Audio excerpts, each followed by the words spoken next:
Hello, friends and neighbors. Welcome to the Sunny Side of Life Bible in a Year experience.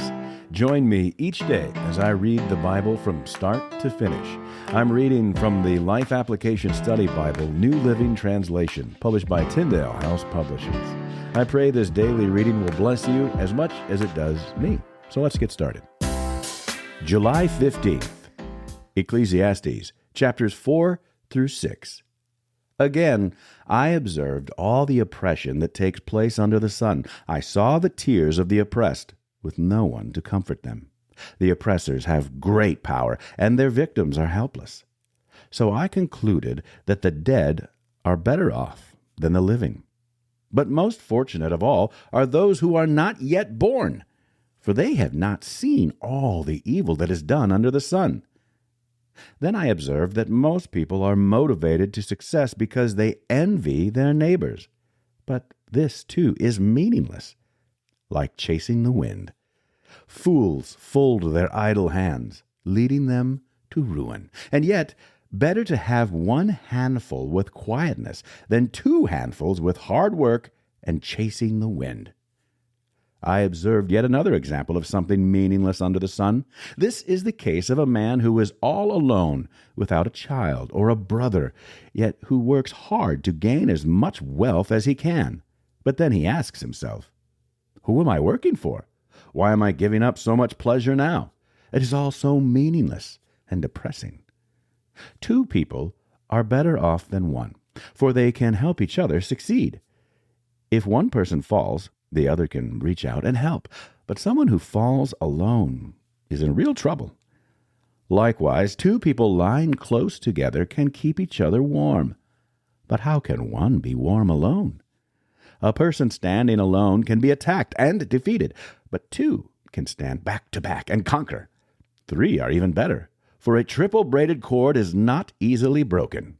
It is better to be a poor but wise youth than an old and foolish king who refuses all advice.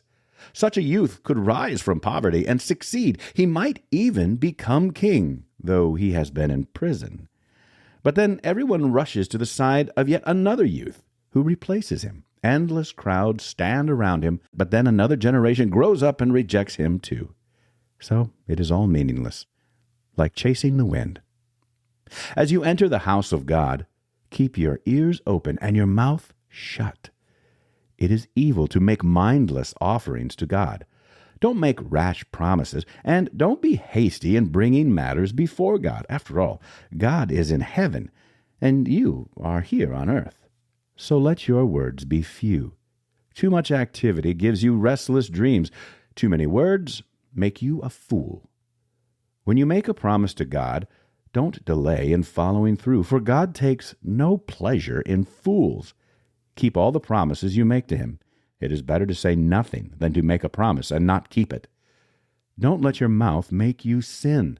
And don't defend yourself by telling the temple messenger that the promise you made was a mistake.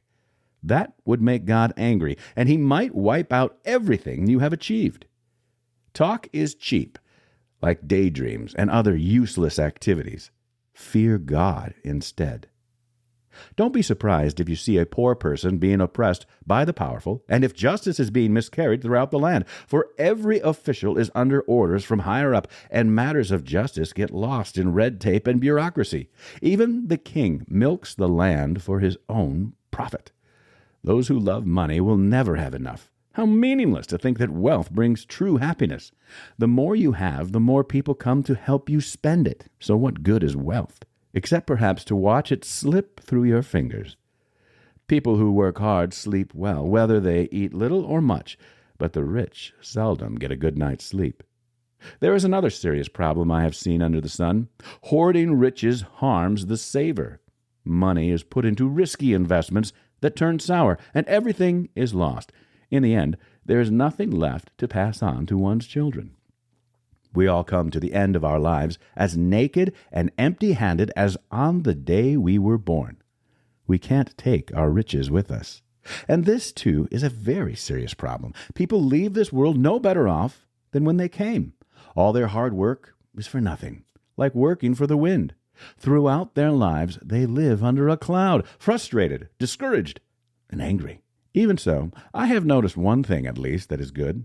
It is good for people to eat, drink, and enjoy their work under the sun during the short life God has given them, and to accept their lot in life. And it is a good thing to receive wealth from God and the good health to enjoy it.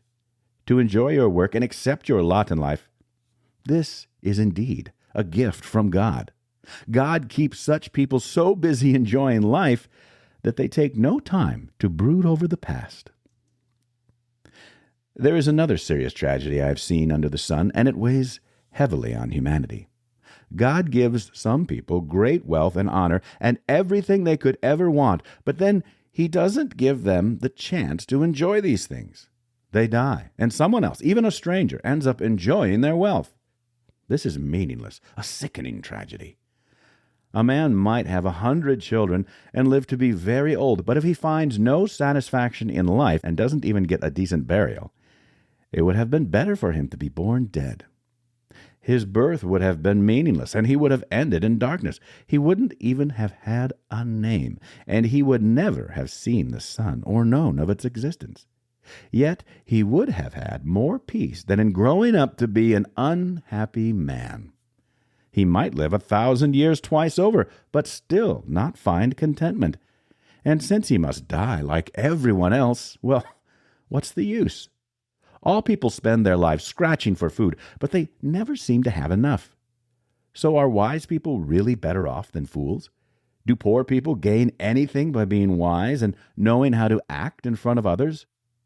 Enjoy what you have rather than desiring what you don't have. Just dreaming about nice things is meaningless, like chasing the wind. Everything has already been decided. It was known long ago what each person would be, so there's no use arguing with God about your destiny. The more words you speak, the less they mean, so what good are they? In the few days of our meaningless lives, who knows how our days can best be spent? Our lives are like a shadow. Who can tell what will happen on this earth after we are gone? That's it for today, friends. Feel free to read ahead on your own. Before I go, let's share the Lord's Prayer together. Our Father who art in heaven, hallowed be thy name. Thy kingdom come, thy will be done, on earth as it is in heaven. Give us this day our daily bread, and forgive us our trespasses, as we forgive those who trespass against us. Lead us not into temptation, but deliver us from evil. For thine is the kingdom, and the power, and the glory forever.